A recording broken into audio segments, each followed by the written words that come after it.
Good morning to one and all. I hope I'm audible and visible.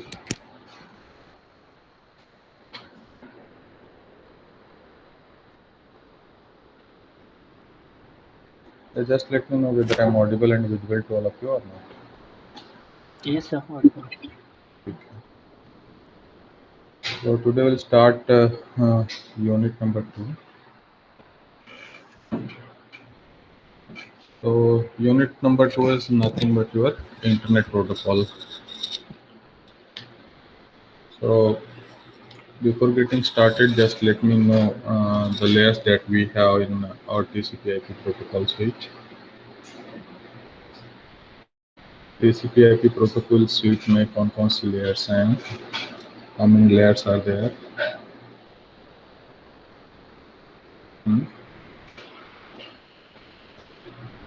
देखिए इस तरह का जो है हम लोगों ने 4 लेयर प्रोटोकॉल स्विच जो है ड्रॉ किया है। तो उससे पहले लेयर को हम क्या काम करते हैं, होस्ट टू नेटवर्क और होस्ट टू होस्ट। देन इसको जो है इंटरनेट लेयर हम टर्म करते हैं या आईपी लेयर टर्म करते हैं। इसके बाद आपका जो है ट्रांसपोर्ट आता है। नेक्स्ट है आपका एप्लीकेशन। तो ISO जब कंपेयर करते हैं तो उस केस में हम टर्म करते हैं ये बॉटम 2 लेयर्स को कंबाइन करके होस्ट नेटवर्क लेयर या होस्ट लेयर फॉर्म किया गया है। अपर 3 लेयर्स को कंबाइन करके एप्लीकेशन लेयर फॉर्म किया गया है। So just let me know the major important protocol of your internet layer. इस रिस्पेक्टिव लेयर में लेयर 2 में कौन से important protocols हैं? Yeah. हमने ब्रीफली देखा है, means you are having idea about IP, then ARP, RARP, ICMP and IGMP, ये हमने देखा है। ठीक है, तो इंटरनेट लेयर का सबसे इम्पोर्टेंट और प्राइमरी प्रोटोकॉल कौन सा है? इंटरनेट लेयर का सबसे इम्पोर्टेंट और प्राइमरी प्रोटोकॉल है आपका आईपी।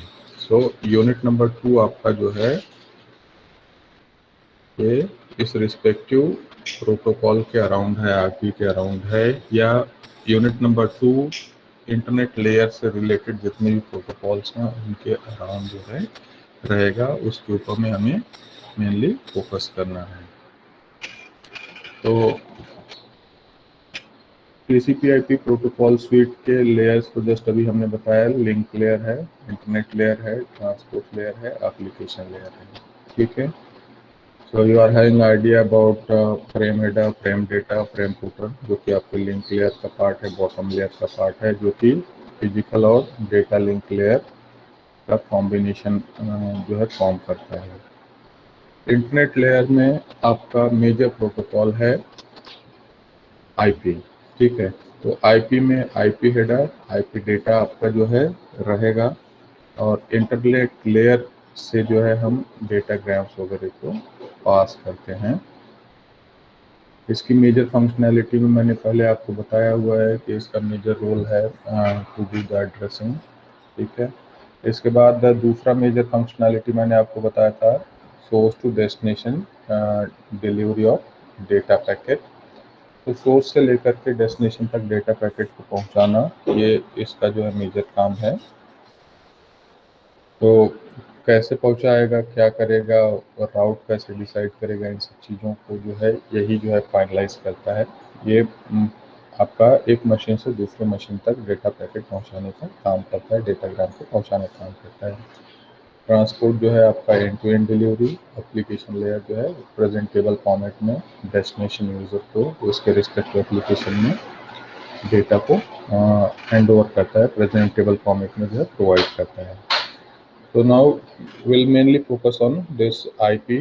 तो आईपी हेडर, आईपी डेटा कैसा रहता है, इसका फ्रेम फॉर्मेट क्या है, तो इन सब चीज़ों को हम देखेंगे, उसके इंटरनल डिटेल्स को जो है देखेंगे, और हर एक स्पेसिफिक जो है फ्रेम में दिए हुए पैरामीटर का क्या सिग्निफिकेंस है, क्या रोल है, किस पर्पस के लिए उसे यूज़ किया जाता है, उन सबको डिस्कस करेंगे। तो इस पे जो क्वेश्चंस वगैरह जो आएंगे, but overall unit number 2 internet protocol आपके टीसीपी आईपी के सेकंड लेयर के ऊपर में ही रहेगा, जिसमें आईपी से रिलेटेड या बाकी जो रिलेवेंट प्रोटोकॉल्स हैं उनसे रिलेटेड डिस्कशंस हम करेंगे। So first will see the purpose of IP. तो IP internet protocol is nothing but a primary network communication protocol. तो प्राइमरी नेटवर्क कम्युनिकेशन प्रोटोकॉल है और इसका जो मेजर रोल है, तो इट रिलेज और transfers network packet called as an datagram. तो ये नेटवर्क पैकेट्स को रिले करेगा या ट्रांसफर करेगा कहाँ, सोर्स टू डेस्टिनेशन, और उन पर्टिकुलर पैकेट्स को जिनको ये ट्रांसफर करता है उसे जो है डेटाग्राम नाम करते हैं। You are having idea that datagrams they are not reliable. You are having idea that datagrams they are not providing the acknowledgement. ठीक है, तो डेटाग्राम्स रिलायबल नहीं है, एक्नॉलेजमेंट नहीं प्रोवाइड करते हैं, ये जो है कनेक्शन लेस कैटेगरी में आते हैं अगर हम डायरेक्टली देखें तो। TCP/IP को जानते हैं, मतलब इसको जो है 1974 में विंडसअप और बॉब काहन ने प्रपोज किया था। And IP provides a datagram service included with the TCP for providing connectionless services. तो कनेक्शनलेस, कनेक्शन ओरिएंटेड आप यूज़ कर सकते हैं अगर उन पैकेट्स को आप अपने रिक्वायरमेंट के हिसाब से जो है यूज़ करते हैं। तो आईपी मेनली जो है आपका नॉन रिलायबल सर्विस प्रोवाइड करता है, डेटाग्राम सर्विस जो है आपका प्रोवाइड करता है। तो इसकी जो प्राइमरी रिस्पॉन्सिबिलिटीज़ हैं उसमें से सबसे मेजर जो है रोल है legitimate network addresses and encapsulation. तो जो भी आपके पैकेट्स प्रिपेयर होते हैं, डेटाग्राम्स प्रिपेयर होते हैं, तो उनको जो है एड्रेस जो है प्रोवाइड करना है, ये मेजर रिस्पॉन्सिबिलिटी है। So you are having idea about addresses. तो एड्रेसेस में कौन कौन से एड्रेसेस हैं हमारे पास में, आप जानते हैं, physical and MAC address. Physical address MAC और MAC address, then logical address जिसको हम काम करते हैं आईपी एड्रेस। यहाँ यूनिक एड्रेसेस जो प्रोवाइड करता है, डेटा को जो है एनकैप्सुलेट करता है, ये जो है इसकी मेजर जो है रिस्पॉन्सिबिलिटी है, network address and encapsulation. Okay, then it's also responsible for routing the packets. तो पैकेट्स को राउट करता है कहाँ से कहाँ तक, from one or many IP based network. तो सोर्स से लेकर के डेस्टिनेशन तक जो है पैकेट को पहुंचाना है। तो सोर्स टू डेस्टिनेशन पैकेट पहुंचाने के लिए हो सकता है कि आपके इंटरमीडिएट कई सारे जो है हॉप्स या पाथ्स अवेलेबल हैं, ये सभी जो है इंटरकनेक्टेड हैं। हाँ, तो इसमें से जो बेस्ट हॉप या पाथ लगता है उस रिस्पेक्टिव बेस्ट हॉप या पाथ को ये सिलेक्ट करके डेस्टिनेशन तक पैकेट को डिलीवर करेगा। ओके, तो मेजर काम है राउट करना, डेटा पैकेज को राउट करना, क्योंकि हर स्पेसिफिक आपका डेटाग्राम इंडिपेंडेंट रहता है। हर डेटाग्राम के ऊपर में सोर्स एड्रेस और डेस्टिनेशन एड्रेस रहेगा, source address, destination address, then उसका जो है पेलोड रहेगा।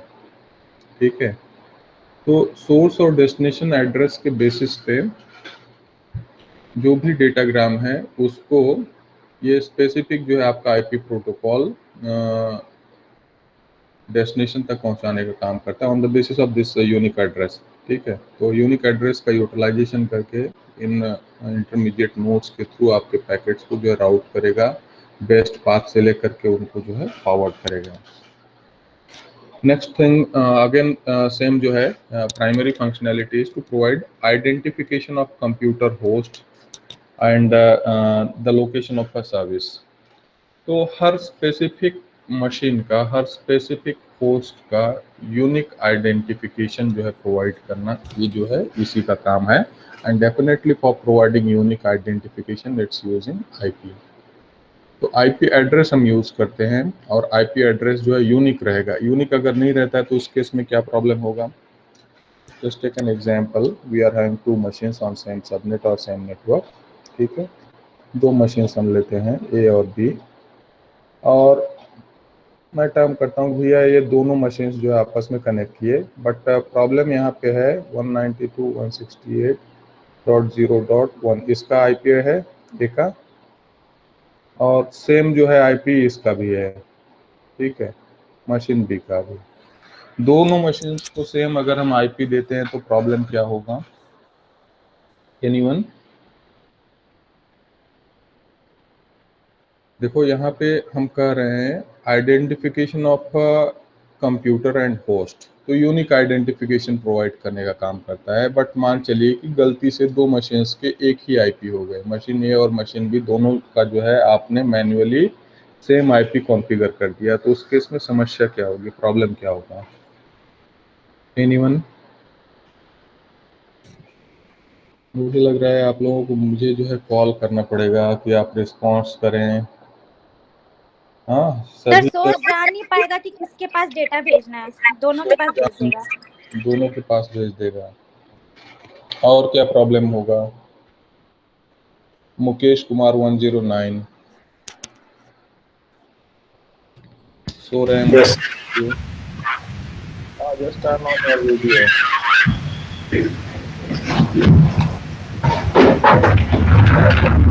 माइक को स्पीक करके फिर से आप रिस्पॉन्स कीजिएगा, तो स्पीक ऑफ कीजिए, आप म्यूट कीजिए। सर ऑन है वीडियो। हाँ वीडियो ऑन है, थोड़ा सा जो है इको आ रहा है बेटा, थोड़ी देर बाद आप रिस्पॉन्स करें, अपने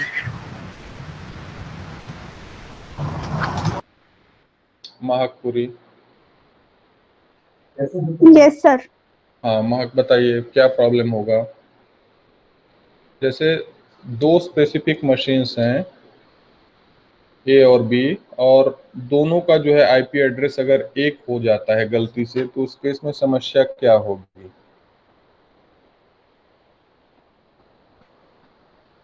क्या प्रॉब्लम फेस करेंगे? आप लोग इसको रियलाइज किए होंगे, लैब वगैरह में कई बार ऐसा हो जाता है कि एक से ज़्यादा मशीन्स का आईपी एड्रेस गलती से जो सेम हो जाता है, तो उस केस में आपको क्या रिस्पॉन्सेस मिलते हैं? सर दोनों में से कोई एक ही कंप्यूटर नेटवर्क से कनेक्ट हो पाएगा उस टाइम। दोनों में से एक ही कोई कंप्यूटर नेटवर्क से कनेक्ट हो पाएगा। और विजय पात्रे बोल रहे हैं ना? Yes sir. हाँ यार थोड़ा वीडियो टर्न ऑन कर लिया करो बेटा जब भी बोलते हैं तो। Okay sir. ठीक है, तो दोनों में से एक कम्युनिकेट करेगा ऐसा इनका कहना है। तो सबसे मेजर प्रॉब्लम होता है आपको जो है मैसेज मिलता है आईपी कॉन्फ्लिक्ट करके, कई बार आप देखे होंगे आईपी कॉन्फ्लिक्ट करके मैसेज मिलता है। आईपी कॉन्फ्लिक्ट मैसेज मिल रहा है इन द सेंस अगर दोनों मशीन नेटवर्क पर रहते हैं तो हो सकता है दो के दोनों जो है कम्युनिकेट न कर पाएँ किसी दूसरे से, या कुछ देर के लिए कम्युनिकेट करें और कुछ देर के लिए ना करें। तो बहुत सारी जो है पॉसिबिलिटीज़ बनती हैं, और इनके एक्चुअल डिटेल्स को अगर आप देखना चाहें, मतलब तो सिस्को का पैकेट ट्रेसर आता है। सिस्को के पैकेट ट्रेसर में आप 4, 6, 8, 10 नोट्स जो है इंसर्ट करके देखिए, और 2 या 3 जो है मशीन्स को सेम आईपी एड्रेस दे करके देखिए, और उसे सिमुलेट करके देखेंगे तो यू विल गेट आइडिया कि क्या इंटरनल जो है उसके डिटेल्स होते हैं, क्या-क्या प्रॉब्लम्स आते हैं। तो overall you will get a message specific to IP conflict. तो आईपी कॉन्फ्लिक्ट हो रहा है in the sense it's an indication that more than 2 machines they are having 2 or more than 2 machines they are having same IP address। Same IP address रहा तो उसका मतलब है कि यूनिकनेस वाला जो आपका कंस्टेंट या फीचर है वहाँ पे नहीं मिल पा रहा है। तो हमें हर स्पेसिफिक मशीन को यूनिकली आइडेंटिफाई करना है। यूनिक आइडेंटिफाई करने के लिए जो ये प्रोविजन देता है, आप एड्रेसिंग कर सकते हैं, बट एड्रेसिंग को इम्पोज करने के लिए या तो बीइंग एडमिन आप जो है मैन्युअली चीज़ों को जो है इम्पोज करें, या आप दूसरे जो है प्रोविजन जैसे आपका डीएचसीपी वगैरह है तो उन रिस्पेक्टिव सर्विसेज का आप यूज़ करें।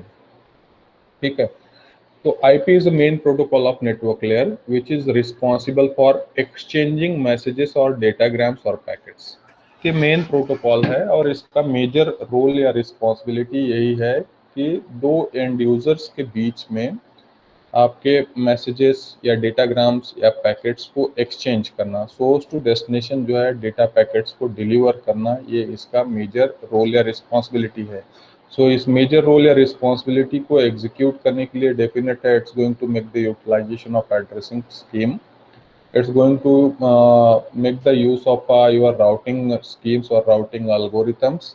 ठीक है, तो एड्रेसिंग, राउटिंग, इसके बाद जो है जैसे मैंने बताया है कि एड्रेसेस देते समय आपके पेलोड वगैरह को भी एनकैप्सुलेट वगैरह करके रखता है और उसे जो है फिर फर्दर जो है डेस्टिनेशन तक डिलीवर करता है।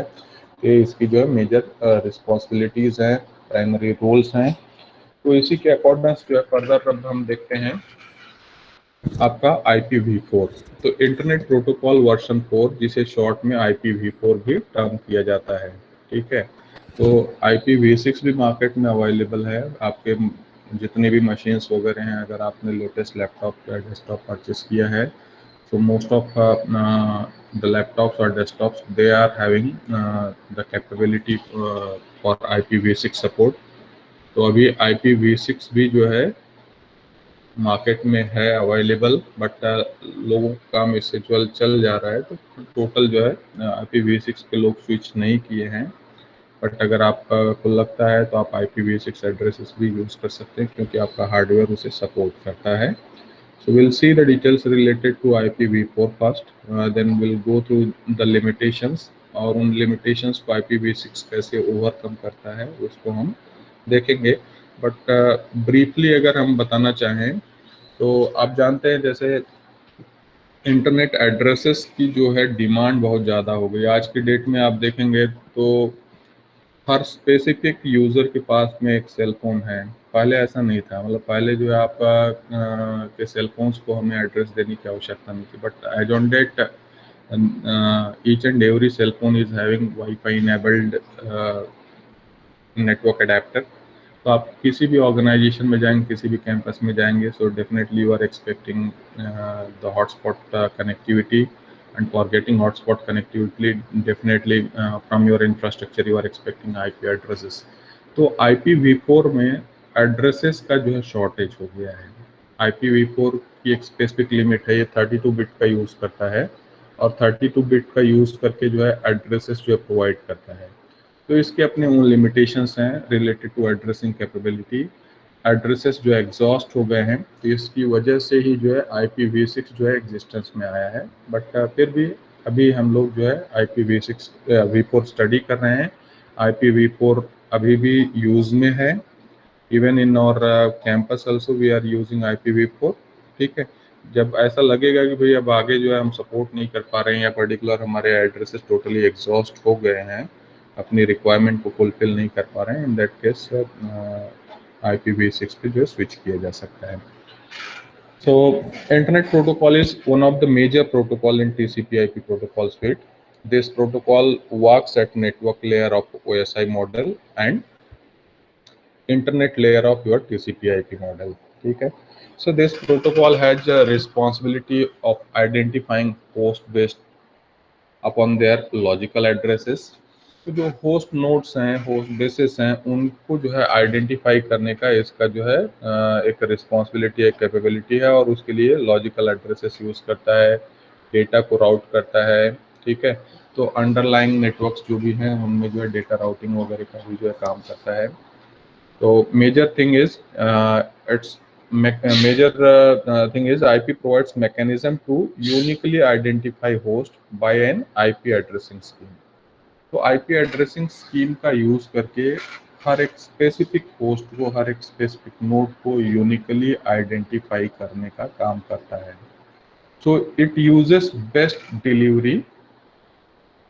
तो बेस्ट डिलीवरी का मतलब ये होता है कि ये एक स्पेसिफिक अप्रोप्रिएट पाथ को यूज करके आपके पैकेट को डिलीवर करने का प्रयास करेगा। But most important thing over here is it does not guarantee that packets would be delivered to the destination. ठीक है, यहाँ पे टर्म जो है देखिए, बेस्ट एफर्ट अप्लाई करेगा किसके लिए, आपके IP पैकेट्स को, IP डेटाग्राम्स को डिलीवर करने के लिए। बट यहाँ ये गारंटी नहीं देगा, ये गारंटी नहीं देगा कि आपका पैकेट जो है डेस्टिनेशन होस्ट को डिलीवर ही होगा, but it will do its best to reach the destination. But हाँ, ये अपने बेस्ट एफर्ट को अप्लाई करेगा, बेस्ट एफर्ट को अप्लाई करके डेटा पैकेट को डिलीवर करने का प्रयास करेगा। बट यहाँ आप ध्यान में रखेंगे, it does not give the guarantee that your data packet is delivered to a destination node. तो इसका रीजन क्या है, ये स्टेटमेंट को कोई एक्सप्लेन करेगा हमें। जैसे हम कह रहे हैं कि आईपी जो है आपका अपना बेस्ट एफर्ट अप्लाई करता है डेटा पैकेट डिलीवर करने के लिए, बट वो गारंटी नहीं देता है। तो इसका मीनिंग क्या है? Advait Srivastava, roll number 65। Yes sir. हाँ, बताइए। सर वो ट्राई करेगा सर कि हो रहा है कि नहीं, मतलब डेटा सेंड हो रहा है कि नहीं, बट गारंटी नहीं ले सकता, मतलब हाँ, जाएगा कि नहीं। वही तो पूछ रहे हैं, इसका रीजन क्या है? मतलब just relate it with the things that we have learn, relate it with connection oriented service and connectionless service. Datagram जो है कौन से तरह का सर्विस आपको प्रोवाइड करता है? आईपी लेयर कौन से तरह की सर्विस प्रोवाइड करता है?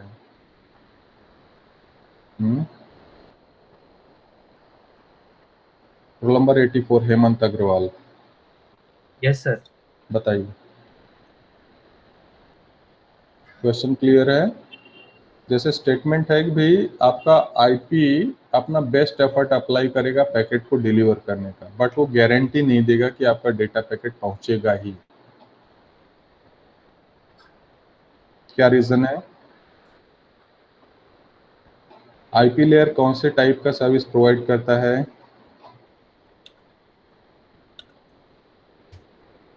देखो, रिस्पांस करना है तुरंत रिस्पांस करो, अदरवाइज बोलो सर नहीं मालूम, सर मुझे नहीं पता सर। नहीं पता। सर नहीं थोड़ा पता। ध्यान दो बेटा। रोल नंबर 94 भूमिका ध्रुव।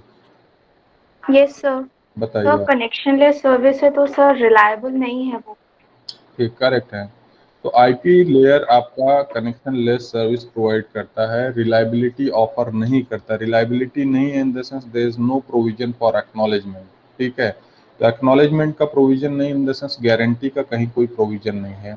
इसलिए जो है इस स्टेटमेंट में टर्म किया गया है कि भाई अपने बेस्ट एफर्ट को अप्लाई करेगा पैकेट को डिलीवर करने का, but problem is since there is no provision for acknowledgement, ये जो है गारंटी नहीं देगा। ठीक है, तो एक्नॉलेजमेंट का प्रोविजन नहीं इन द सेंस वहाँ पे वो गारंटी नहीं दे पा रहा है कि आपका पैकेट जो है डिलीवर हुआ है, इसको जो है वो एक्नॉलेज कर रहा है। तो उम्मीद है पॉइंट आप लोगों को क्लियर है। ठीक है, अब हम आगे बढ़ते हैं। तो इस IPv4 हेडर को आप लोग सब ड्रॉ कर लीजिए। अब अगर नोटबुक वगैरह रखे हैं तो उस पर जो है आप ड्रॉ कीजिए, और एक हर इस पैरामीटर को हम जो है समझने का प्रयास करते हैं। तो IPv4 हेडर जो है, अब इसमें हेडर पोर्शन यहाँ पे आप देख रहे हैं इतना है। ठीक है, ये 20 to 60 बाइट्स का जो है हेडर पोर्शन रहेगा, और जो आपका डेटा बाइट रहेगा। तो इसका टोटल जो है लेंथ रहेगा 20 से लेकर के 65,536 बाइट्स। ठीक है, तो मेन जो आपका डेटाग्राम रहता है तो उसमें ये हो गया हेडर, और ये हो गया डेटा। ठीक है, तो हेडर को हम लोगों ने जो है बताया कि भैया हेडर आपका जो है 20 to 60 बाइट्स का हो गया, और रिमेनिंग जो है डेटा पोर्शन जो है 65,536 बाइट्स तक का हो सकता है। ओके, तो अब हम देखते हैं इस रिस्पेक्टिव हेडर पोर्शन में क्या क्या पैरामीटर्स हैं, क्या क्या चीज़ें होती हैं, और जिसके बेसिस पे जो है आपका ये पूरा पेलोड जो है सोर्स टू डेस्टिनेशन कैरी होता है। ओके, तो जैसे मैंने बताया IPv4 जो है का यूज़ करता है एड्रेसिंग के लिए। ठीक है, तो सिंपल अब यहाँ पे देखिए इस हेडर पोर्शन को, तो नंबर ऑफ बिट्स पर रो आप देखिए यहाँ पे जो पहला जो है वर्जन फील्ड है, देन हेडर लेंथ है, third is service, fourth one is total length. ठीक है, तो पहला जो वर्जन फील्ड है ये स्पेसिफाई करता है कि ये स्पेसिफिक जो डेटाग्राम है कौन से वर्जन का है, either it is of version 4, ठीक है, या वर्जन 6 का है।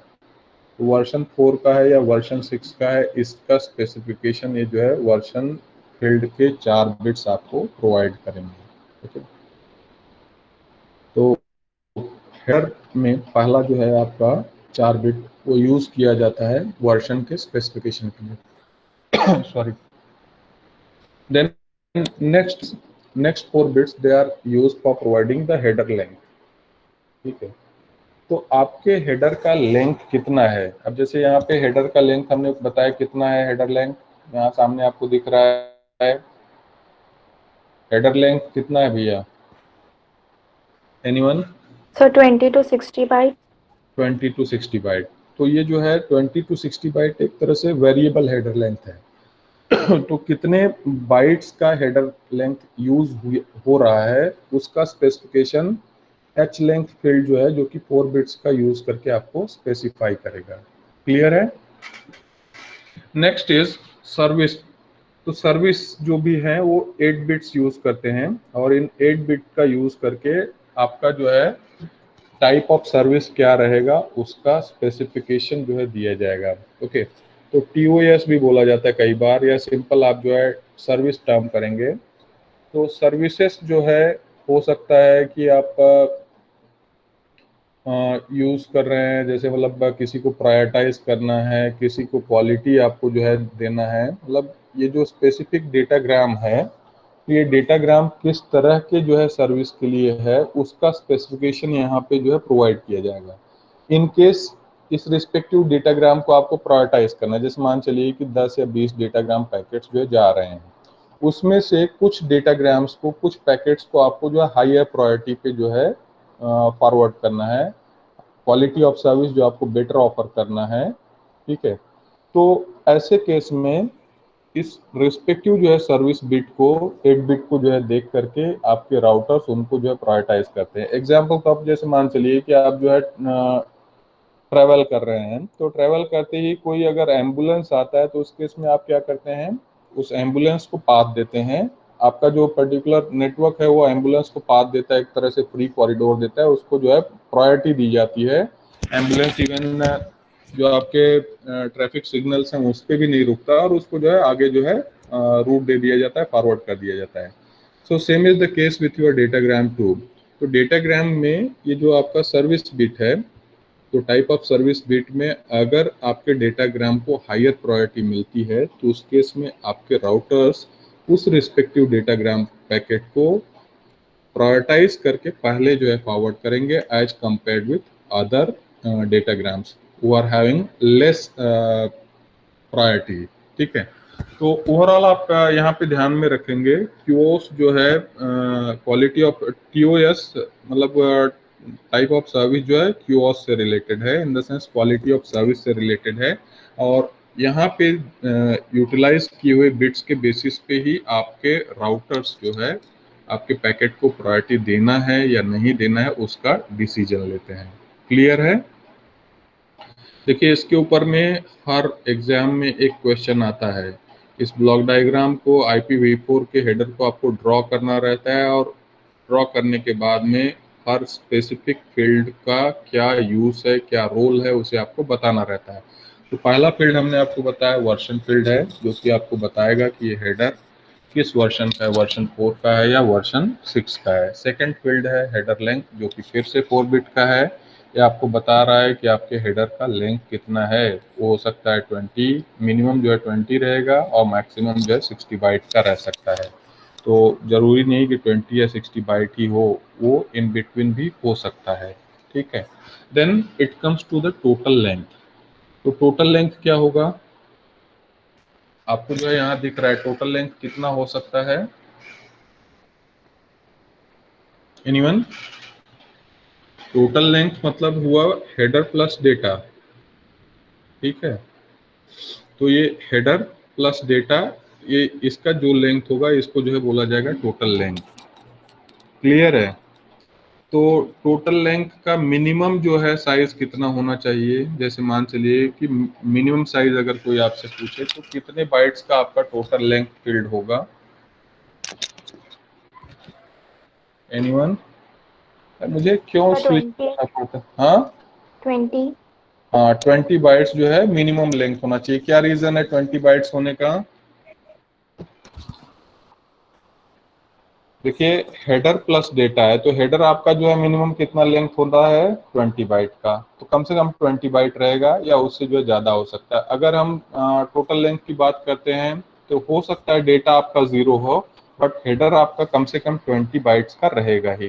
तो टोटल लेंथ मिनिमम जो है 20 बाइट का रहेगा, मैक्सिमम जो है 65,536 बाइट्स का होना चाहिए। ओके, क्लियर है? Yes, sir. Yes sir. ठीक है, तो अब हम जो है बात करते हैं आइडेंटिफिकेशन की। तो नेक्स्ट जो है फील्ड आप देखेंगे 16 बिट्स का है। तो 16 बिट का जो है आइडेंटिफिकेशन फील्ड, पहले यहाँ पे आपका ये तीनों चीजें जो है देख लीजिए। वर्जन स्पेसिफाई कर रहा है आईपी प्रोटोकॉल का जो है वर्जन को, मतलब आपका V4 यूज कर रहे हो, V5 यूज कर रहे हो। एच लेंथ फील्ड जो है मतलब आपके जो है हेडर के लेंथ को जो है स्पेसिफाई कर रहा है। टाइप ऑफ सर्विस जो है लो डिले है, हाई थ्रूपुट है, रिलायबिलिटी आपको चाहिए, क्यूओस चाहिए, इन सब का ये स्पेसिफिकेशन जो है देता है। टोटल लेंथ जो है आपको बताता है कि भैया डेटा कितने बिट या बाइट का है, हेडर का कितना जो है लेंथ है, इन दोनों के एडिशन को जो है आप टोटल लेंथ स्पेसिफाई कर रहे हो। देन आइडेंटिफिकेशन आपका जो है यहाँ पे आ रहा है, तो इसे थोड़ा सा मैं रब करता हूँ पहले।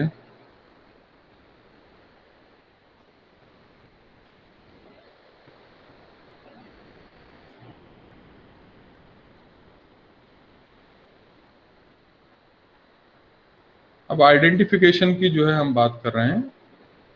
तो आप जानते हैं एक स्पेसिफिक जो भी मैसेज रहता है, जैसे हम लोगों ने पहले देखा हुआ है,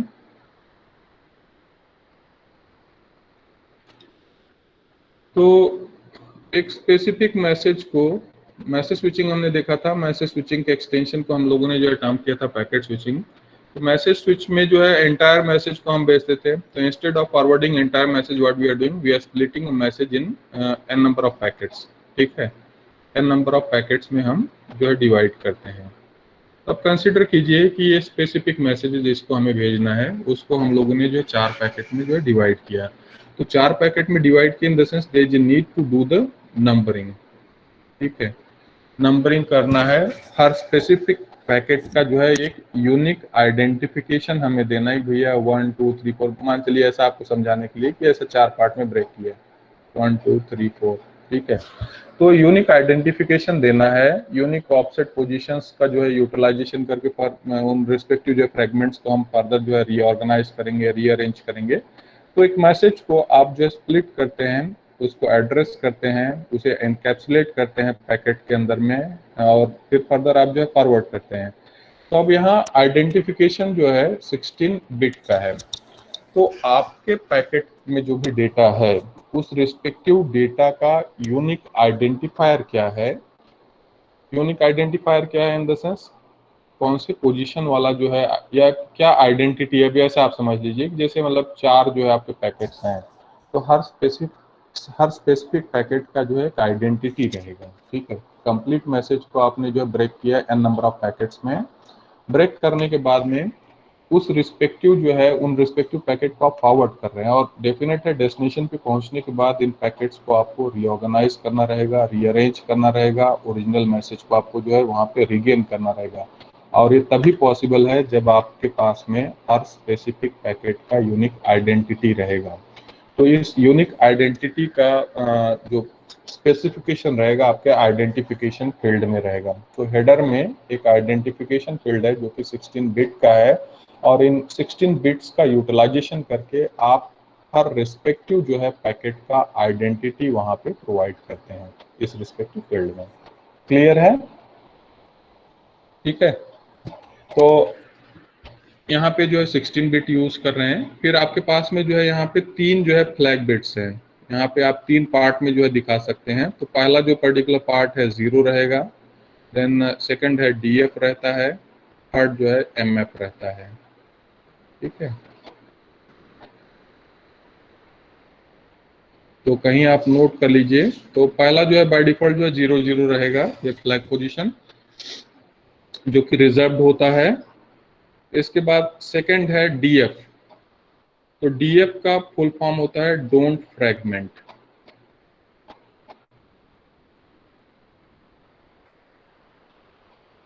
ठीक है, तो आइदर ये ऑन रहेगा बिट या ऑफ रहेगा। तो डीएफ का मतलब क्या हुआ? एनीवन? डीएफ और एमएफ का क्या फुल फॉर्म हुआ?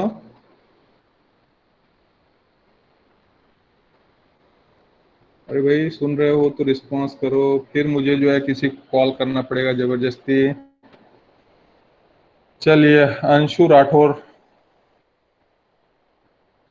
अथर्व फिरके। Yes sir. हाँ अथर्व बताओ पहले डीएफ और एमएफ का full form. Sir don't fragment और मेमोरी फ्रैगमेंट। हाँ, don't fragment and more fragment. तो फ्रैगमेंट का मतलब क्या होता है?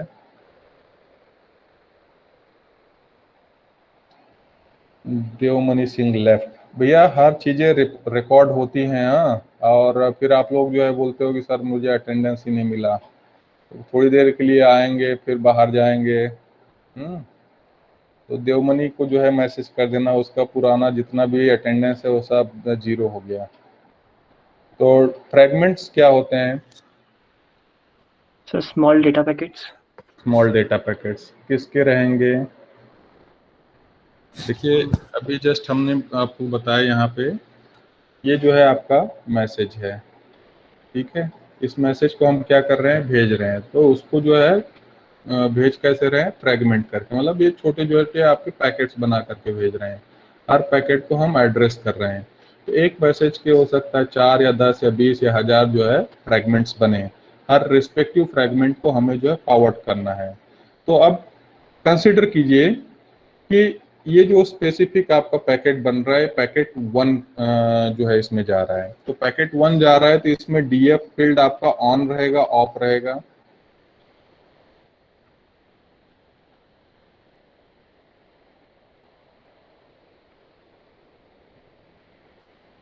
भाई मेरा ये पूछना है कि जैसे मतलब एक पैकेट इसमें से जा रहा है, पैकेट नंबर 1, तो इसके फ्रैगमेंट्स बचे हैं कि नहीं है?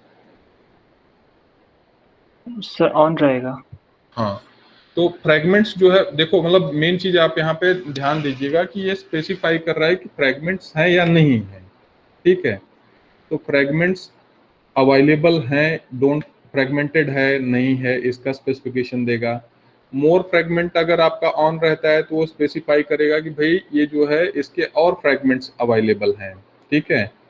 तो डीएफ और एमएफ फील्ड जो है आपका सिंपली स्पेसिफाई करता है कि जो भी आपका डेटा पैकेट जा रहा है इसके और फ्रैगमेंट्स बचे हैं या नहीं बचे हैं, ठीक है। इसमें मतलब कोई फ्रैगमेंट और है या नहीं है, मोर फ्रैगमेंट्स आने हैं या नहीं आने हैं, उनका स्पेसिफिकेशन जो है ये आपके 3 बिट्स देते हैं। तो पहला रिजर्व्ड है, फर्स्ट जो है मतलब सेकंड जो बिट आपका जो है डीएफ के लिए यूज होता है, और थर्ड फील्ड जो है यूज होता है आपके मोर फ्रैगमेंट्स के लिए। तो ये सिंपली स्पेसिफाई कर रहा है कि आपके जो एंटायर मैसेजेस हैं उसमें से जो भी रिस्पेक्टिव आपका पर्टिकुलर पैकेट है इसके और फ्रैगमेंट्स हैं या नहीं, उनका स्पेसिफिकेशन दे रहा है, ठीक है। देन नेक्स्ट जो आपके 13 बिट्स हैं, they are utilize for providing the offset position. तो ये जो फ्रैगमेंटेड डेटा है उस फ्रैगमेंटेड डेटा में आपका ये पैकेट जो है कौन से ऑफसेट पोजीशन का है, उसकी ऑफसेट पोजीशन क्या है, उसका स्पेसिफिकेशन जो है यहाँ पे आपका फ्रैगमेंटेशन ऑफसेट जो है प्रोवाइड करता है, और इसके लिए 13 बिट्स यूज करता है। तो 13 बिट्स फ्रैगमेंटेशन ऑफसेट के लिए, 3 बिट्स जो है फ्लैग के लिए, 16 बिट्स जो है आइडेंटिफिकेशन के लिए। तो उम्मीद है ये तीनों जो है चीजें आपको क्लियर हो गई हैं। इसे हम और यहाँ पे पहले देख लेते हैं। तो जैसे मैंने बताया, identification, unique packet ID for identifying the group of fragments of a single IP datagram, ठीक है। तो एक सिंगल आईपी डेटाग्राम का जो पर्टिकुलर आपका आइडेंटिफिकेशन है, यूनिक आईडी है, वो आपका आइडेंटिफिकेशन प्रोवाइड करता है। अब यहाँ 3 फ्लैग्स हैं, पहला एक एक बिट का ईच है, सो देयर आर 3 फ्लैग्स। पहला जो है रिजर्व्ड है, मस्ट बी 0 है। सेकंड है डू नॉट फ्रैगमेंट, ठीक है, डीएफ है। और थर्ड वाला जो है मोर फ्रैगमेंट्स फ्लैग है, तो सेम ऑर्डर में रहेगा। तो फ्रैगमेंट्स नहीं है, फ्रैगमेंट्स हैं, इनका स्पेसिफिकेशन जो है आपके फ्लैग फील्ड्स देते हैं, ओके। इसके बाद फ्रैगमेंट ऑफसेट है, तो फ्रैगमेंट ऑफसेट स्पेसिफाई करता है in terms of number of 8 bytes which has the maximum value of 65,528 bytes।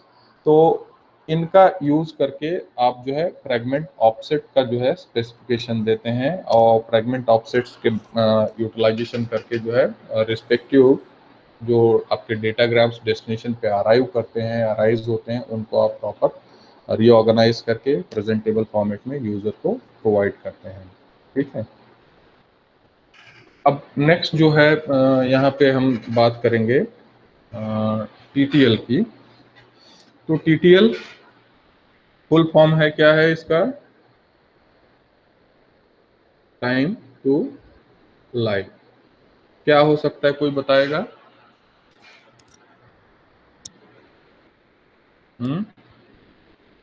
कोई बता सकते हैं TTL? सर पैकेट कब तक चैनल में लाइव रहेगा? पैकेट कब तक चैनल में लाइव रहेगा, एकदम करेक्ट है। ठीक है, तो पैकेट कब तक चैनल में लाइव रहेगा, ये जो है TTL फील्ड आपका स्पेसिफाई करता है। इसके बारे में और कोई जानकारी है आपको? एनीवन? और इस TTL फील्ड की हमें आवश्यकता क्यों रहती है? एनीवन? करेक्ट है आप, मतलब TTL फील्ड स्पेसिफाई कर रहा है कि भैया आपका जो है पैकेट चैनल में कब तक जो है लाइव रहेगा, जिंदा रहेगा। ठीक है, तो ऐसा तो है नहीं कि मतलब लाइफ लॉन्ग जो है उस रिस्पेक्टिव जो है पैकेट को जो है हमें चैनल पे जो है लाइव रखना है। या तो जो है एक स्पेसिफिक टाइम ड्यूरेशन में आपका पैकेट डेस्टिनेशन को डिलीवर हो जाए, या कहीं हम लोग ऐसा स्पेसिफिकेशन दें कि भाई डिलीवर नहीं हो रहा है तो एक स्पेसिफिक टाइम लिमिट के बाद में उसको हम जो है डिस्ट्रॉय कर दें। हाँ, अब एग्जांपल के तौर पे यहाँ हम ले लेते हैं दूसरा। तो जैसे अब यहाँ से एक पैकेट हमारा निकल रहा है और कई सारे जो है इंटरमीडिएट यहाँ पे जो है आपके नोड्स हैं या राउटर्स हैं। ए से जो है बी हमें पहुंचाना है पैकेट को। अब ये जो है आपके क्या है, they are nothing but the intermediate routers और इंटरमीडिएट नोड्स। इनके थ्रू जो है पैकेट को आपको जो है भेजना है। अब यहाँ ये आपका जो है पैकेट है, हेडर में जो है आपने जो है TTL वैल्यू लिखी हुई है। तो TTL में जो है आप स्पेसिफाई कर रहे हैं भाई हमारा जो पर्टिकुलर पैकेट है इसका जो है TTL फील्ड हम कंसिडर करते हैं कि TTL वैल्यू मैंने जो है यहाँ पे 4 फिक्स कर दी। ठीक है, तो टाइम टू अलाइव इसका जो है मैंने 4 फिक्स किया। तो अब ये पैकेट जैसे ही पहले पर्टिकुलर हॉप पे जाएगा तो ये हॉप काउंट को जो है यहाँ पे आने के बाद में इसे फॉरवर्ड करने के पहले इसका जो है जैसे TTL वैल्यू अभी फिलहाल क्या है 4 था तो उसको -1 कर दिया गया, मतलब हो गया यहाँ पे 3। ठीक है, फिर 3 से इधर जो है आया, एक माइनस हुआ, मतलब यहाँ पे 2 हो जाएगा। फिर यहाँ पे जो है मतलब आपका 1 हो जाएगा, और इधर जो 0 डिलीवर होता है वेल एंड गुड। अगर यहाँ पे 0 हो जाता है तो उस केस में इस रिस्पेक्टिव जो है पर्टिकुलर पैकेट को ड्रॉप कर दिया जाएगा।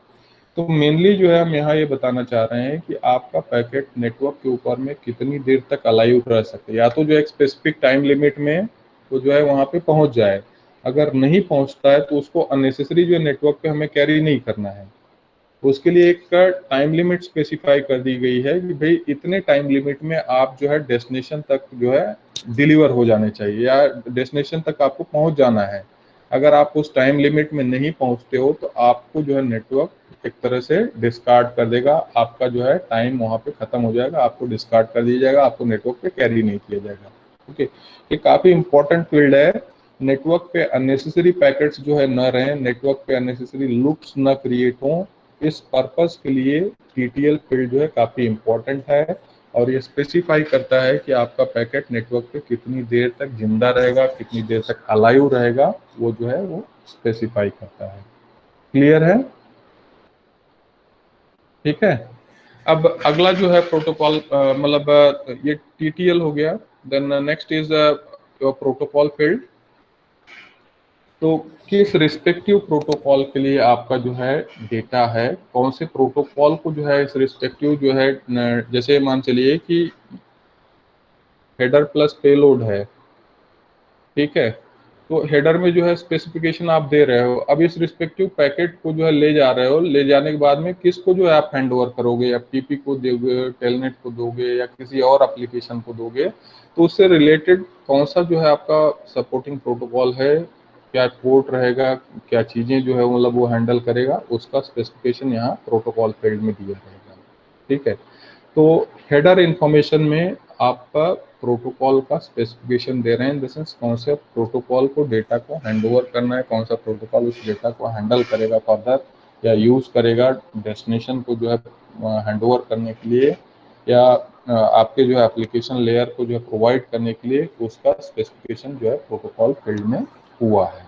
ओके, उम्मीद है ये दोनों जो है क्लियर है आपको। टीटीएल फील्ड ये बता रहा है कि आपका पैकेट कितनी देर तक नेटवर्क पे अलाइव रहेगा। प्रोटोकॉल फील्ड जो है स्पेसिफाई कर रहा है कि आपका जो भी डेटा है किस रिस्पेक्टिव प्रोटोकॉल के थ्रू जो है डेस्टिनेशन यूजर को या एप्लीकेशन लेयर को हैंड ओवर किया जाएगा।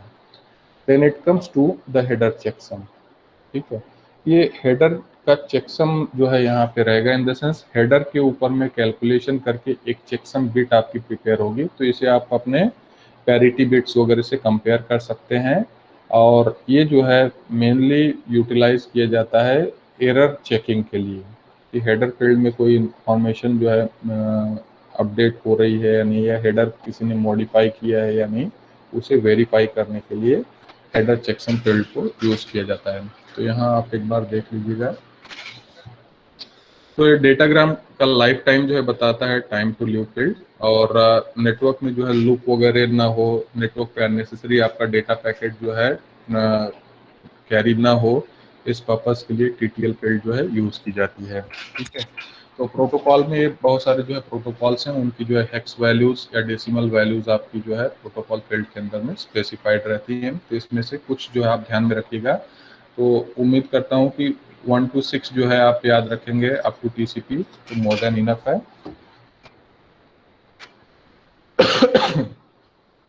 तो हेडर चेकसम के लिए मैंने जैसे बताया, ये आपके हेडर के ऊपर में ही कंप्यूट किया जाता है। तो computed over header to provide protection against correction in transmission. It's calculated by dividing header byte into words then adding them together. It only consider header portion not payload portion. तो ये जो simple आप ध्यान रखिए कि ये header portion जो है, इस हेडर पोर्शन को एक स्पेसिफिक एल्गोरिथम के थ्रू पास किया जाता है। सॉरी, तो एल्गोरिथम इन द सेंस ये चेकसम कैलकुलेशन एल्गोरिथम है, ठीक है। तो चेकसम कैलकुलेशन एल्गोरिथम का जो है लॉजिक है, जैसे यहाँ पे बताया गया है, calculated by dividing header bytes in words. तो हेडर बाइट्स को वर्ड्स में डिवाइड किया जाएगा, फिर उसके बाद उनको ऐड किया जाएगा, तो आपको मिल जाएगा चेकसम, ठीक है। इस रिस्पेक्टिव चेकसम को कहाँ पे मार्क करेंगे, यहाँ ये जो आपका चेकसम बिट है, यहाँ पे जो है उस रिस्पेक्टिव चेकसम को मार्क कर दिया जाएगा 16 बिट में। ये पूरा पोर्शन जो है मतलब हेडर इंफॉर्मेशन विथ चेकसम जो है आपका डेस्टिनेशन पे जाएगा। डेस्टिनेशन पे आने के बाद में आपको एक तो चेकसम रिसीव्ड हो रहा है, चेकसम आपने रिसीव किया हेडर में। दूसरा आप क्या कर रहे हैं, इस रिसीव्ड चेकसम को फिर से रिसीव्ड हेडर इंफॉर्मेशन के साथ में एक चेकसम को कैलकुलेट करेंगे डेस्टिनेशन एंड पे, और दोनों को जो है मैच कराएंगे। दोनों अगर मैच करते हैं तो उस केस में आप कंसिडर करते हैं कि हेडर इंफॉर्मेशन में कोई पर्टिकुलर करप्शन नहीं है, इंफॉर्मेशन प्रॉपर रिसीव हुई है। और इन केस जो है मतलब दोनों जो है मिसमैच करते हैं, तो आप मान के चलते हैं कि भाई हेडर में कोई जो है रॉन्ग डेटा है, किसी ने उसको जो अपडेट कर दिया है, मॉडिफाई कर दिया है, उसमें करेक्शंस वगैरह हुए हैं, तो हो सकता है उसे आप जो है ड्रॉप कर दें। तो फिलहाल इतना आप जो है ध्यान में रखिए यहाँ तक। रिमेनिंग फील्ड्स को जो है हम अगले क्लास में जो है और डिस्कस करेंगे। तो एक बार जो है इस रिस्पेक्टिव जो है IPv4 हेडर को जो आप ड्रॉ कर लीजिएगा, और हर एक स्पेसिफिक फील्ड का क्या रोल या रिस्पॉन्सिबिलिटी उसको समझ लीजिएगा, ठीक है। तो एक बार हम सिंपल जो है इसके थ्रू जो है चले जाते हैं। वर्जन 4 बिट का वर्जन स्पेसिफाई करता है। हेडर लेंथ बिट जो है हेडर का लेंथ बताएगा। सर्विसेज मतलब सर्विस फील्ड बताएगा कि किस तरह का जो है आपको सर्विस जो एक्सपेक्टेड है, टाइप ऑफ सर्विस क्या है, टीओएस क्या है, whether you are expecting quality service, आपके डेटाग्राम्स को प्रायोरिटाइज करना है नहीं करना है, उन सब का स्पेसिफिकेशन। टोटल लेंथ बताता है कि हेडर प्लस डेटा का लेंथ कितना है। आइडेंटिफिकेशन जो है बिट बताएगा कि आपके डेटाग्राम का यूनिक आईडी क्या है। 3 फ्लैग्स हैं, तो पहला जो है फ्लैग 0 रहता है। डीएफ जो है बताता है कि फ्रेगमेंटेशन नहीं है। एमएफ जो है वो बताएगा कि भैया और फ्रेगमेंट्स आने वाले हैं। और फ्रेगमेंटेशन ऑफसेट बिट बताएगा कि आपके इस रिस्पेक्टिव फ्रेगमेंट का, इस रिस्पेक्टिव डेटा पैकेट का ऑफसेट पोजीशन जो है एक्चुअल मैसेज में कहाँ पे है। टीटीएल बिट बताएगा कि कितनी देर तक पैकेट आपका जो है अलाइव रहेगा नेटवर्क पे, और इससे जो है आपका नेटवर्क पे लूप वगैरह से रिलेटेड जो प्रॉब्लम्स होते हैं उसको ओवरकम करते हैं, और नेटवर्क पे अननेसेसरी पैकेट जो है कैरी ना हो, इसको आप इंश्योर करते हैं। प्रोटोकॉल बताएगा कि किस रिस्पेक्टिव प्रोटोकॉल के थ्रू जो है इस रिस्पेक्टिव डेटा पैकेट को डेस्टिनेशन को हैंड ओवर करना है। हेडर चेकसम जो है स्पेसिफाई कर रहा है कि हेडर इंफॉर्मेशन आपका करेक्ट है या नहीं, इसको आप वेरीफाई कर रहे हैं on the basis of received checksum bit. तो चेकसम जो आपके पास आता है इस रिस्पेक्टिव हेडर में, उसे आप एक्सट्रैक्ट करते हैं। रिमेनिंग जो आपकी हेडर इंफॉर्मेशन है उसके ऊपर में फिर से आप चेकसम कंप्यूट करते हैं। रिसीव्ड चेकसम को कंप्यूटर चेकसम के साथ में मैच कराते हैं। मैच फाउंड होता है तो आप कंक्लूड करते हैं कि कोई पर्टिकुलर प्रॉब्लम नहीं है हेडर में। If there is a mismatch, उस केस में आप जो है कंसिडर करते हैं कि प्रॉब्लम है हेडर में, हेडर करप्ट है, उस रिस्पेक्टिव डेटाग्राम को हो सकता है आप ड्रॉप कर दें। ठीक है, तो रिमेनिंग जो है आपके जो है सेल्फ एक्सप्लेनेटरी हैं, source IP, destination IP, option और बाकी डिटेल्स। इसे जो है अगले क्लास में फिर से और हम देखेंगे, और फर्दर जो भी मतलब अगला टॉपिक जो है स्टार्ट करेंगे। तो यहीं पे हम अभी फिलहाल स्टॉप करते हैं। किसी को कोई क्वेश्चन अगर है तो आप पूछ सकते हैं, कोई डाउट है तो आप बताएं, अदरवाइज यहाँ हम स्टॉप कर रहे हैं। आपका जो है दूसरा कोई लेक्चर जो है अभी सीक्वेंस में होगा। तो आपका अटेंडेंस मैंने रिकॉर्ड कर लिया है। Thank you very much.